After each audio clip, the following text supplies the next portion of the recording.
It's been a hard, long road, and all stakeholders involved in bringing this climate-resilient green growth strategy for Milne Bay to pass are happy the day has arrived.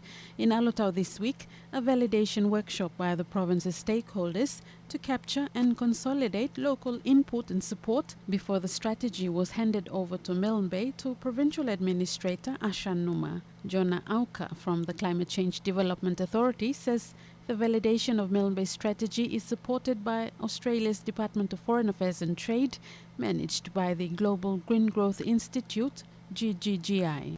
There's been a lot of changes that are affecting a lot of communities. So that is why we are developing these strategies with the assistance, with the support from GGGI to look at how we can address these challenges that are being faced by these three provinces. We are also working with other shadow provinces, which we may also address in the next phase. The other of three target provinces include New Ireland, who were handed their strategy a week ago, and Enga, who will follow after Milne Bay. Each province has their own strategy aligned to the provincial plans and budget.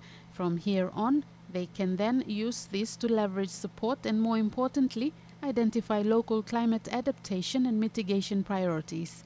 Mr. Lionel from the Milne Bay administration agrees that such a strategy for the province is timely, so they can then secure donor support to address climate change effects in Milne Bay. We look forward to reorganizing ourselves, refining our plans in moving forward.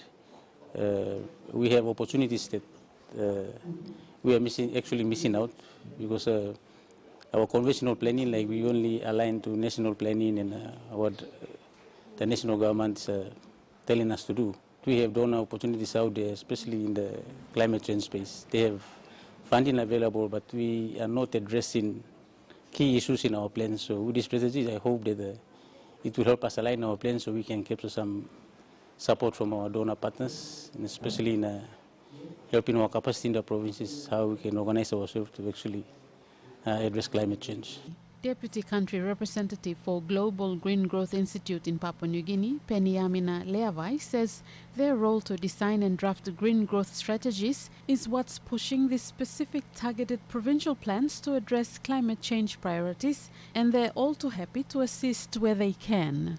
And so now that we have these targets that we need to hit by 2030, we are now helping the provinces come up with their priorities and their contributing targets to the national targets so that we can hit these NDC targets, hopefully by 2030, and definitely help us adapt and respond to climate change.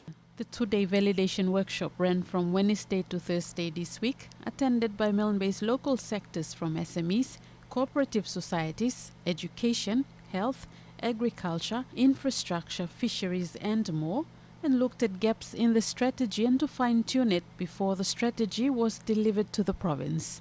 Priscilla Waikaidi, NBC National News, Alotau.